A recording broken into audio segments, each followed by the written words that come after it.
இனிமே கண்ணை மூடிட்டு கடலை எண்ணெய் வாங்கலாம். ஏன்னா மந்த்ரா கடலை எண்ணெய் இதயத்தின் தயாரிப்பு. உங்கள் தொழிற்சாலை மற்றும் நிறுவனத்தின் மின்சார தேவையை வங்கி நிதி உதவியுடன் சொந்தமாக சோலார் பிளான்ட் அமைத்து முழுமையாக நீங்களே பூர்த்தி செய்து கொள்ளலாம். Velan infra project private limited, Chennai. 9842252166. Media உங்கள் கனவா? படிக்கும் அனைவருக்கும் internship, placement assistance. Pandey school of journalism short term கோர்ஸில் உடனே சேர 7338824242.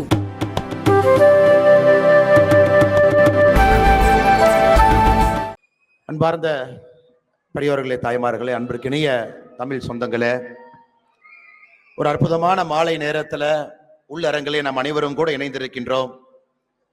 புதுடெல்லி பாரதிய ஜனதா கட்சி சார்பாக ஏற்பாடு செய்யப்பட்டிருக்கக்கூடிய இந்த நிகழ்வுல ஒரே இடத்துல நம்முடைய தமிழ் சொந்தங்கள் எல்லோரும் இணைந்து ஒரு சங்கல்பமாக, வேள்வியாக வருகின்ற பாராளுமன்ற தேர்தலில் மே 25 புதுடெல்லியில 7 இடத்திலும் கூட 7க்கு 7 இந்த முறை பாரதிய ஜனதா கட்சி வெற்றி பெற்று வர வேண்டும். 7 இடத்திலும் கூட நம்முடைய பாரதிய ஜனதா கட்சியினுடைய பாராளுமன்ற உறுப்பினர்களை அனுப்பி வைக்க வேண்டும் என்பதற்காக இங்கே வந்திருக்கின்றோம். அருமை சொந்தங்களே, நம்முடைய தமிழ் மொழிக்கு எவ்வளவு பெரிய கௌரவம் கிடைத்துக் கொண்டிருக்கிறது பாருங்க. டெல்லி பாரதிய ஜனதா கட்சியினுடைய தலைவராக இருக்கக்கூடிய அருமை சகோதரர் வீரேந்திரா சச்சதேவா அவர்கள் எப்படி வந்திருக்கிறாங்க? வேட்டி உடையில நமக்கெல்லாம் மரியாதை அளித்து நம்முடைய கலாச்சாரத்தினுடைய உருவமாக இங்கே வந்து அமர்ந்திருக்கக்கூடிய டெல்லி பாரதிய ஜனதா கட்சியினுடைய தலைவர் வீரேந்திரா சச்சதேவா அவர்களுக்கு மறுபடியும் என்னுடைய நன்றி கலந்த வாழ்த்துக்களை, வணக்கங்களை தெரிவித்துக் கொள்கின்றேன். I pay my respectful greetings, sir. You have chosen to come in a dhoti and shirt, honoring the Tamil custom and tradition.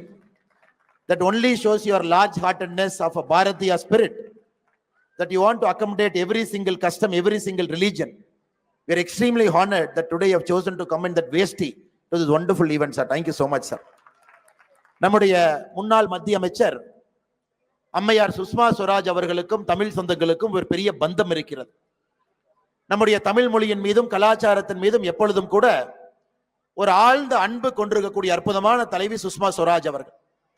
எனக்கு மிக பெருமையாக இருக்கிறது, அவருடைய மகள் புதுடெல்லி பாரதிய ஜனதா கட்சியினுடைய வேட்பாளராக நம் முன்னால் நின்று கொண்டிருக்கின்றார் பன்சூரி ஸ்வராஜ் அவர்கள்.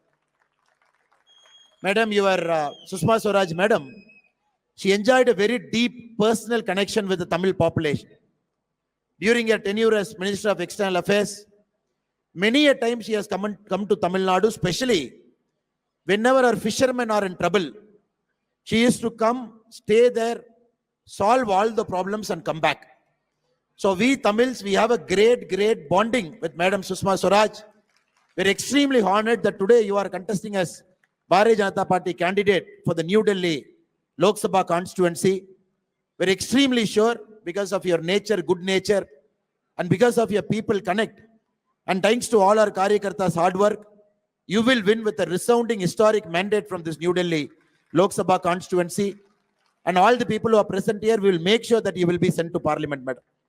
அதே போல நம்முடைய பாரதிய ஜனதா கட்சியினுடைய அமைப்பு செயலராக, டெல்லியினுடைய அமைப்பு செயலராக இருக்கக்கூடிய பவன் ராணாஜி அவர்கள் வந்திருக்கின்றார்கள். அவருக்கும் என்னுடைய நன்றி கலந்த வாழ்த்துக்களை, வணக்கங்களை தெரிவித்துக் கொள்கின்றேன். இங்க இருக்கக்கூடிய எல்லா பிரிவினுடைய தலைவராக இருக்கக்கூடிய அசோக் குமார் தாக்கூர் அவர்கள் நன்றி தெரிவித்துக் கொள்கின்றேன். நம்முடைய அலுவலகத்தினுடைய செயலாளராக இருக்கக்கூடிய அமித் அவர்கள் வந்திருக்கின்றார்கள், நன்றி தெரிவித்துக் கொள்கின்றேன். நம்முடைய பொருளாளராக இருக்கக்கூடிய சதீஷ் கர்க் அவர்கள் நன்றி தெரிவித்துக் கொள்கின்றேன். முத்துசாமி அவர்கள் இங்கே தமிழ் மக்களோடு ஊனோடு உறவோடு கலந்திருக்கக்கூடிய முக்கியமான ஒரு தலைவர். எப்பொழுதும் கூட டெல்லியிலே நம்முடைய தமிழ் சொந்தங்களுக்கு எந்த பிரச்சனையாக இருந்தாலும் கூட முதலிலே ஓடி வரக்கூடிய அற்புதமான பண்பு இருக்கக்கூடிய முத்துசாமி அவர்கள் மிகச் சிறப்பாக இந்த விழாவினை ஏற்பாடு செய்திருக்கின்றார்கள். இன்னைக்கு மாரியம்மன் பண்டிகை இருந்தும் கூட இந்த நிகழ்விலே மிகப்பெரிய அளவில் நம்முடைய தமிழ் சொந்தங்கள் பங்கேற்றிருக்கின்றீர்கள். அதற்கு மிக முக்கிய காரணமாக இருக்கக்கூடிய முத்துசாமி அவர்களுக்கு மறுபடியும் நன்றியை தெரிவித்து, நம்முடைய தமிழ் செல்லுடைய துணைத் தலைவராக இருக்கக்கூடிய அண்ணன் KG தண்டபாணி அவர்கள் நம்மோடு இருக்கின்றார்கள். அவருக்கும் என்னுடைய சிறப்பு நன்றிகளை தெரிவித்து, இங்க இருக்கக்கூடிய தமிழ் சொந்தங்கள் சஞ்சய் அவர்கள், சோமஸ் கந்தன் அவர்கள், செல்வராஜ் அவர்கள், ஜீவா அவர்கள், விஜயலட்சுமி அவர்கள், கிருஷ்ணா அவர்கள், ராஜேஷ்மா அவர்கள், ஈஸ்வரி அவர்கள், சுப்பிரமணியம் அவர்கள், காமாட்சி அவர்கள், கண்ணன் அவர்கள், முகுந்தன் அவர்கள், பாலசுப்பிரமணியம் அவர்கள், நம்முடைய கோயம்புத்தூர்ல இருந்து நமக்காக இங்கே வந்திருக்கக்கூடிய, இதற்கு முன்பு கோயம்புத்தூரினுடைய சட்டமன்ற உறுப்பினராக இருந்த நம்முடைய அண்ணன் நமக்காக வந்திருக்கின்றார்கள். கோயம்புத்தூர் தெற்கு தொகுதியினுடைய சட்டமன்ற உறுப்பினர் அண்ணன் அவர்களுக்கு என்னுடைய சிறப்பு நன்றிகளை தெரிவித்து, திருப்பூரிலிருந்து வந்திருக்கக்கூடிய அண்ணன் பாயிண்ட் மணி அவர்கள் நன்றி தெரிவித்து, பங்கஜ் குமார் ஜெயின் அவர்களுக்கும் நன்றி தெரிவித்துக் கொள்கின்றேன். அருமை சகோதர சகோதரிகளே, டெல்லியிலே நம்முடைய தமிழ் சொந்தங்களுக்கு ஒரு தனி ஒரு பெருமை இருக்கிறது. மிக கடுமையாக உழைக்கக்கூடியவர்கள், நேர்மையாக இருக்கக்கூடியவர்கள், வந்த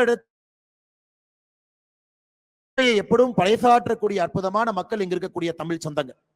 டெல்லியிலே எல்லா இடத்திலும் கூட நாம் கோலோச்சி கொண்டிருக்கின்றோம். அது ஆட்சி அதிகாரமாக இருக்கட்டும், அது கலைத்துறையாக இருக்கட்டும், பொருளாதாரத்துறையாக இருக்கட்டும், எல்லா இடத்திலும் கூட நம்முடைய தமிழ் சொந்தங்கள் நம் நாட்டினுடைய தலைநகரத்துல ஒரு பெரிய பெருமையை நம்முடைய தமிழ்நாட்டுக்கு தேடி தந்திருக்கின்றீர்கள். முன்னிருக்கையிலே முக்கியமான நம்முடைய தமிழ் சொந்தங்கள் எல்லாம் இருக்கின்றார்கள். மேடைக்கு வந்து அவர்களுக்கெல்லாம் கௌரவம் செய்திருக்கின்றோம். அதே போல இங்க இருக்கக்கூடிய தமிழ் சொந்தங்கள் இங்கே ஆண்டு காலமாக உங்களுடைய தந்தை தாய் சில இடத்துல வந்திருக்கிறாங்க, சில இடத்துல நீங்க வந்திருக்கிறீங்க. இங்க வந்தும் கூட உங்களுடைய உழைப்பால் உயர்ந்த அற்புதமான உத்தமர்கள் இன்னைக்கு டெல்லியில இருக்கிறீங்க. நம்முடைய தமிழ்நாட்டினுடைய பாரதிய ஜனதா கட்சியினுடைய தலைவர்கள் எல்லோரும், மத்திய அமைச்சர் அண்ணன் முருகன் உட்பட எல்லா தலைவர்களும் தெலங்கானால எலெக்ஷன் வேலையில் இருக்கிறாங்க. 13ஆம் தேதிக்கு பிறகு எல்லோரும் டெல்லியிலே வந்து உங்களை சந்திக்க இருக்கின்றார்கள். உங்களிடம் நான் வைக்கக்கூடிய அன்பான வேண்டுகோள், அருமை சொந்தங்களே, இந்த முறை நாம் பாரத பிரதமர் நரேந்திர மோடி அவர்களோடு இருக்க வேண்டும். அவருடைய கரம் பதித்து நாம் நிற்க வேண்டும். புதுடெல்லியில் இருக்கக்கூடிய 7 பாராளுமன்ற தொகுதியிலும் கூட நம்முடைய பாரதிய ஜனதா கட்சியினுடைய உறுப்பினர்களை வெற்றி பெற செய்ய வேண்டும் என்று பணிவன்போடு கேட்டுக் கொள்வதற்காக நாம் எல்லாம் இங்கு வந்திருக்கின்றோம். அருமை சொந்தங்களே, எதற்காக நாம் மோடியோடு இருக்க வேண்டும்? ஒரு நிமிடம் நீங்களே யோசிச்சு பாருங்க. நம்முடைய தமிழகத்துல நாம சொல்லுவோம், வள்ளுவனை தன்னை உலகனுக்கே தந்து வான்புகழ் கொண்ட தமிழ்நாடு என்று சொல்லுவோம். வள்ளுவனை உலகுக்கு சமர்ப்பித்த நம்முடைய தமிழகம் இன்னைக்கு திருவள்ளுவரை உலகம் முழுவதும் ஒரு மனிதன் எடுத்துச் சென்றிருக்கின்றார் என்றால் அது பாரத பிரதமர் நரேந்திர மோடி அவர்கள். 2024 நம்முடைய தேர்தல் அறிக்கையை நீங்க ஒரு நிமிடம் பாருங்க. தேர்தல் அறிக்கையில் பிரதமர் அவர்கள் சொல்லியிருக்கின்றார்கள், உலகம் முழுவதுமே திருவள்ளுவர் கலாச்சார மையத்தை அமைப்போம் என்று சொல்லியிருக்கின்றார்கள். உலகம் முழுவதும் திருவள்ளுவர் கலாச்சார மையத்தை உலகம் முழுவதும் அமைப்பேன் என்று சொல்லியிருக்கின்றார். கடந்த 10 ஆண்டுகளாக இதுவரை இல்லாத அளவுக்கு நம்முடைய தமிழ் மொழிக்கும் கலாச்சாரத்திற்கும் இந்தியாவில் இருக்கக்கூடிய பிரதமர் நரேந்திர மோடி அவர்கள் மிகப்பெரிய அங்கீகாரத்தை கொடுத்திருக்கின்றார்கள். போன ஆண்டு காசி தமிழ் சங்கம் நடத்தப்பட்டது. தமிழ்நாட்டிலிருந்து நம்முடைய உறவினர்கள் எல்லாம் காசிக்கு சென்று காசிக்கும் தமிழ்நாட்டுக்கும் இருக்கக்கூடிய பிணைப்பை பார்த்தார். 2வது ஆண்டாக தொடர்ந்து காசி தமிழ் சங்கம் நடத்தப்பட்டிருக்கிறது. சௌராஷ்டிரா தமிழ் சங்கம் நடக்கப்பட்டிருக்கிறது. நம்முடைய சோழர் ஆட்சியினுடைய பாரம்பரிய சின்னமாக இருக்கக்கூடிய செங்கோல பாராளுமன்றத்தினுடைய மைய கட்டிடத்தில் பாரத பிரதமர் நரேந்திர மோடி அவர்கள் சென்று அங்கே வைத்திருக்கின்றார். இதெல்லாம் யோசிச்சு பாருங்க. நம்முடைய மொழிக்கு, நம்முடைய கலாச்சாரத்திற்கு சுதந்திரத்திற்கு பிறகு யாராவது ஒரு தலைவர், ஏதாவது ஒரு பிரதம மந்திரி இப்படிப்பட்ட மரியாதையை நம்முடைய சமுதாயத்திற்கு கொடுத்திருக்காங்களான்னு ஒரு நிமிஷம் நீங்க யோசிச்சு பாருங்க. அதுவும் புதுடெல்லியில இங்க இருக்கக்கூடிய தமிழர்களாக இருக்கட்டும், நம்முடைய தமிழ் மொழியாக இருக்கட்டும், கலாச்சாரமாக இருக்கட்டும், நம்முடைய பாரத பிரதமர் நரேந்திர மோடி அவர்கள் எப்போதும் இல்லாத அளவுக்கு சிறப்பு செய்திருக்கின்றார். இன்னைக்கு ஒரு படி மேல போயிருக்கார். உலகம் முழுவதுமே திருவள்ளுவர் கலாச்சார மையத்தை நாம் அமைப்போம் என்று சொல்லி இருக்கின்றார். திருவள்ளுவருடைய சிலைய இப்பதான் பாரிஸ் பக்கத்துல நிறுவனாங்க. அது மட்டும் இல்லை, திருக்குறளை 100 மொழியிலே மொழிபெயர்ப்போம் என்று சம்மதம் எடுத்து நம்முடைய பிரதமர் அவர்கள் இதுவரை 10 அயல் நாட்டு மொழியிலே மொழிபெயர்த்து வெளியிட்டிருக்கின்றார்கள். 10 அயல் நாட்டு மொழியில. சமீபத்தில் பாப்பா நியூகினியா நாட்டுக்கு சென்ற பொழுது அந்த நாட்டினுடைய மொழியாக இருக்கக்கூடிய டோக் பிசின் என்கின்ற மொழியில நம்முடைய திருக்குறளை அந்த ஊர் பாப்பா நியூகினியால வெளியிட்டு விட்டு வந்திருக்கின்றார்கள். அது மட்டும் இல்ல, காசி தமிழ் சங்கம் மேடையில நம்முடைய திருக்குறளை 13 இந்திய மொழியில வெளியிட்டிருக்கிறாங்க. பார்வையில்லாத நம்முடைய சகோதர சகோதரிகள் அவர்களும் திருக்குறளை படிக்க வேண்டும் என்பதற்காக பிரெயில் மொழியிலே நம்முடைய பிரதமர் அவர்கள் வெளியிட்டிருக்கின்றார். அருமை சகோதர சகோதரிகளே, இதெல்லாம் நம்முடைய மண்ணிற்கும், நம்முடைய கலாச்சாரத்திற்கும், நம்முடைய மொழிக்கும் நம்முடைய பாரத பிரதமர் நரேந்திர மோடி அவர்கள் கொடுத்திருக்கக்கூடிய மரியாதை. இங்க இருக்கக்கூடிய எல்லா சொந்தங்கள் உங்களுக்கு தெரியும், இந்த முறை நடக்க போகின்ற தேர்தல் மிக முக்கியமான தேர்தல். 2014 283 பாராளுமன்ற உறுப்பினர்களோடு பிரதமர் அவரை ஆட்சியில் அமர்த்தினோம். 2019 303 பாராளுமன்ற உறுப்பினர்களோடு ஆட்சி அமர்த்தினோம். இந்த முறை நாம் தெளிவாக இருக்கின்றோம், 400 பாராளுமன்ற உறுப்பினர்களோடு நம்முடைய பாரத பிரதமரை 3வது முறையாக தொடர்ந்து நாம் ஆட்சியில் அமர்த்த போகின்றோம் என்பதிலே தெளிவாக இருக்கின்றோம். காரணம் அவருடைய செயல்பாடு. 10 ஆண்டு காலமாக பிரதமருடைய கடுமையான உழைப்பு. யாருக்கு வீடு இல்லையோ பிரதமர் அவர்கள் ஆட்சிக்கு வந்த பிறகு வீடு தேடி கான்கிரீட் வீடு வந்திருக்கிறது. நம்முடைய தேசத்துல மட்டுமே 4 கோடி வீடு பிரதமர் அவருடைய பெயரில் ஆவாஸ் யோஜனா மூலமாக கட்டி கொடுக்கப்பட்டிருக்கிறது. அதெல்லாம் யோசிச்சு பாருங்க. 11 கோடி கழிப்பறை நம்முடைய பிரதமர் அவருடைய 10 ஆண்டு காலத்திலே கட்டி கொடுக்கப்பட்டிருக்கிறது. நல்லா யோசிச்சு பாருங்க, எந்த வீட்டுல இதுவரை ஒரு எல்பிஜி சிலிண்டர் இல்லையோ அந்த இல்லத்திற்கும் கூட முதலாக இந்த 10 ஆண்டுகள்ல பிரதமர் அவர்கள் ஒரு சாதாரணமாக இருக்கக்கூடிய எல்பிஜியை கொண்டு வந்து சேர்த்திருக்கிறாங்க. 10 ஆண்டுகளாக நம்முடைய ஆட்சியை பொறுத்தவரை ஏழை மக்களை மையப்படுத்தி நம்முடைய ஆட்சி நடந்து கொண்டிருக்கிறது. அதனாலதான் அருமை சகோதர சகோதரிகளே, டெல்லியில் இருக்கக்கூடிய எல்லா தமிழ் சொந்தங்களே, டெல்லியிலே எல்லா தொகுதியிலும் கூட இது இந்திய நாட்டினுடைய தலைநகரம். தலைநகரம் என்பது இந்த நாடு எப்படி இருக்கும் வரை எல்லா மொழியும் பேசக்கூடிய மக்கள் இங்க இருக்கின்றோம். அதனாலதான் இன்னைக்கு தமிழ் சொந்தங்களுக்காக ஒரு விழாவை இங்கே டெல்லி பாரதிய ஜனதா கட்சியினுடைய மாநில தலைவர் வீரேந்திரா சச்தேவா அவர்கள் இங்கே நடத்தி கொண்டிருக்கின்றார்கள். உங்களிடம் மறுபடியும் நான் ஒரு வேண்டுகோளாக வைக்கின்றேன். நம்முடைய கடமை டெல்லியில் இருக்கக்கூடிய 7 பாராளுமன்ற தொகுதியினுடைய வேட்பாளர்களையும் கூட வெற்றி பெற செய்வது நம்முடைய கடமை. சாந்தினி சவுக்கினுடைய நம்முடைய பாரதிய ஜனதா கட்சியினுடைய பாராளுமன்ற வேட்பாளராக இருக்கக்கூடிய பிரவீன் கண்டேல்வால் அவர்களை நாம் வெற்றி பெற செய்ய வேண்டும். அதே போல வடகிழக்கு டெல்லியினுடைய நம்முடைய வேட்பாளராக இருக்கக்கூடிய மனோஜ் திவாரி அவர்களை வெற்றி பெற செய்ய வேண்டும். அதே போல கிழக்கு டெல்லியினுடைய வேட்பாளராக இருக்கக்கூடிய ஹர்ஷ் மல்ஹோத்ரா அவர்களை நாம் வெற்றி பெற செய்ய வேண்டும். அதே போல புதுடெல்லியினுடைய வேட்பாளராக இருக்கக்கூடிய பன்சூரி ஸ்வராஜ் அவர்களை வெற்றி பெற செய்ய வேண்டும். அதே போல வடமேற்கு டெல்லியினுடைய வேட்பாளராக இருக்கக்கூடிய யோகேந்திர சண்டோலியா அவர்களை வெற்றி பெற செய்ய வேண்டும். அதே போல மேற்கு டெல்லியினுடைய வேட்பாளராக இருக்கக்கூடிய கமல்ஜித் ஷெராவத் அவர்களை வெற்றி பெற செய்ய வேண்டும். அதே போல தெற்கு டெல்லியினுடைய வேட்பாளராக இருக்கக்கூடிய ராம்வீர் பதூரி அவர்கள் 7 தொகுதியில் இருக்கக்கூடிய பாரதிய ஜனதா கட்சியினுடைய எல்லா வேட்பாளர்களையும் கூட இந்த முறை தாமரை சின்னத்துல வாக்களித்து மிகப்பெரிய வாக்கு வித்தியாசத்துல இங்க இருக்கக்கூடிய தமிழ் சொந்தங்கள் நாம் அனைவரும் இணைந்து அவர்களை வெற்றி பெற செய்ய வேண்டும் என்று பணிவன்போடு கேட்டுக்கொள்கிறேன். அதே நேரத்தில் அன்பு சொந்தங்களே, டெல்லியினுடைய அரசியலை பாருங்க. இங்கே ஆம் ஆத்மி கட்சி என்கின்ற கட்சி நாங்கள் ஊழலுக்கு எதிரானவர்கள் என்று சொல்லி ஆட்சிக்கு வந்தார். ஊழலுக்கு எதிரானவர்கள் என்று மட்டும் சொல்லவில்லை, நாங்கள் காங்கிரசுக்கும் எதிரானவர்கள் என்று சொல்லி ஆம் ஆத்மி கட்சி ஆட்சிக்கு வந்தார். இன்னைக்கு அவங்களுடைய நிலைமை நரேந்திர மோடி அவர்களை எதிர்க்க வேண்டும் என்பதற்காக எந்த கட்சி எதிர்த்து ஒரு கட்சியை ஆம் ஆத்மி கட்சி கொண்டு வந்தார்களோ, இன்னைக்கு ஆம் ஆத்மி கட்சியும் காங்கிரசும் ஒன்றாக இணைந்து டெல்லியிலே தேர்தலை சந்திக்கிறாங்க. எத்தனை பேர் இணைந்தாலும் கூட டெல்லியை பொறுத்தவரை நாம் தெளிவாக இருக்கின்றோம்.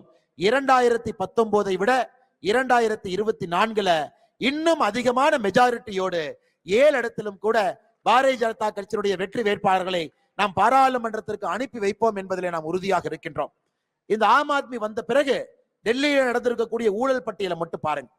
புதுடெல்லியிலே மதுபான முறைகேடு ஊழல், ஒரு அமைச்சர் அல்ல, 2 அமைச்சர் அல்ல, முதலமைச்சர் உட்பட எல்லோரும் சிறையில் இருக்கிறாங்க.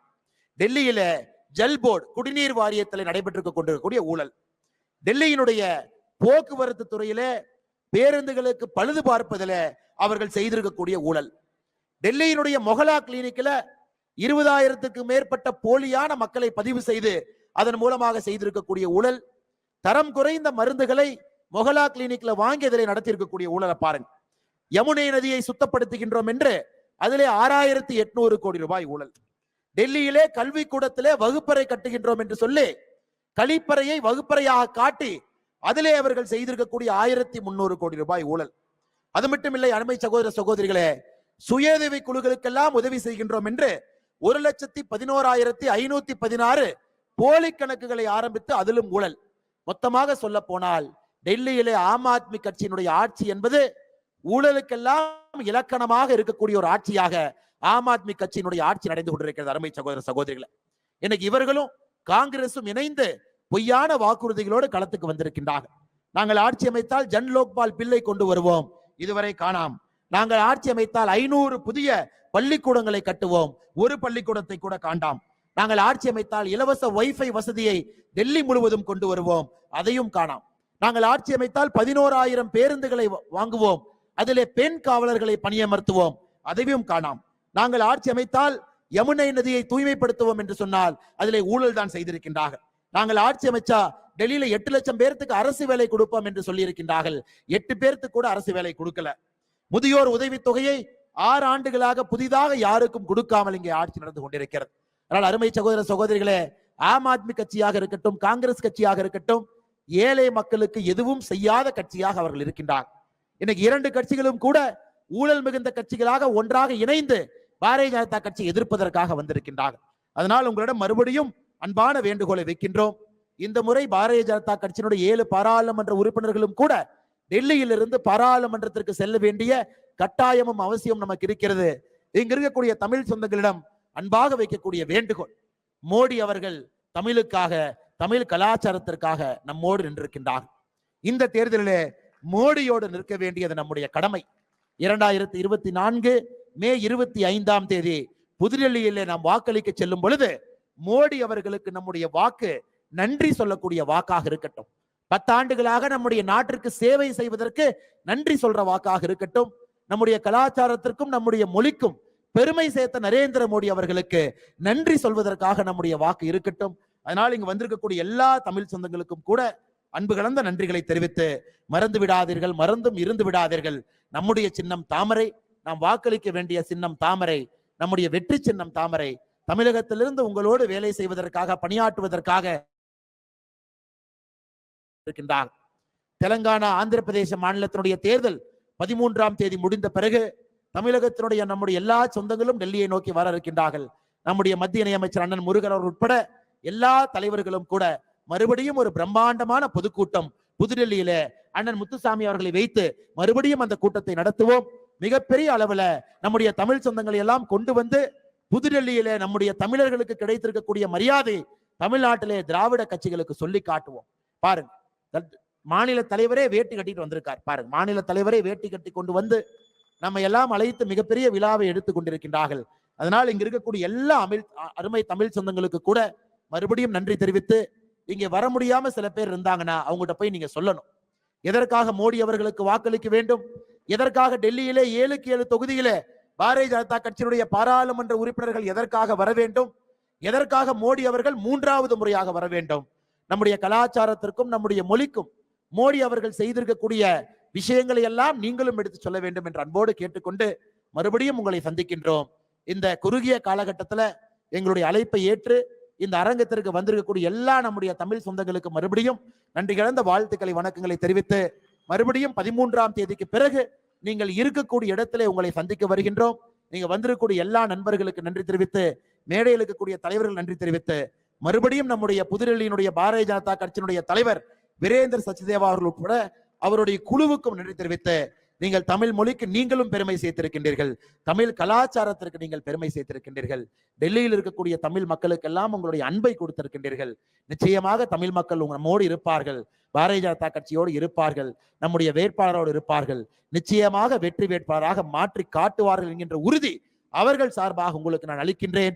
7 இடத்திலும் கூட வெற்றி மாலையோடு நம்முடைய வெற்றி வேட்பாளர்களை பாராளுமன்றத்திற்கு உறுதியாக ஜூன் 4 நாம் அனுப்பி வைப்போம் என்று சொல்லி இங்க இருக்கக்கூடிய எல்லா அன்பு தலைவர்களுக்கு நன்றி தெரிவித்து என்னுடைய உரையை முடித்துக் கொள்கின்றேன். அருமை சகோதரர்களே, ஒரே நிமிடம் உங்களுடைய இருக்கையிலிருந்து நீங்கள் எழுந்து நிற்க வேண்டும் என்று அன்போடு கேட்டுக்கொள்கின்றேன். எழுந்து நின்று உறக்கமாக சொல்லுவோம், உறக்கமாக சொல்லுவோம், பாரத் மாதா கி, பாரத் மாதா கி, பாரத் மாதா கி.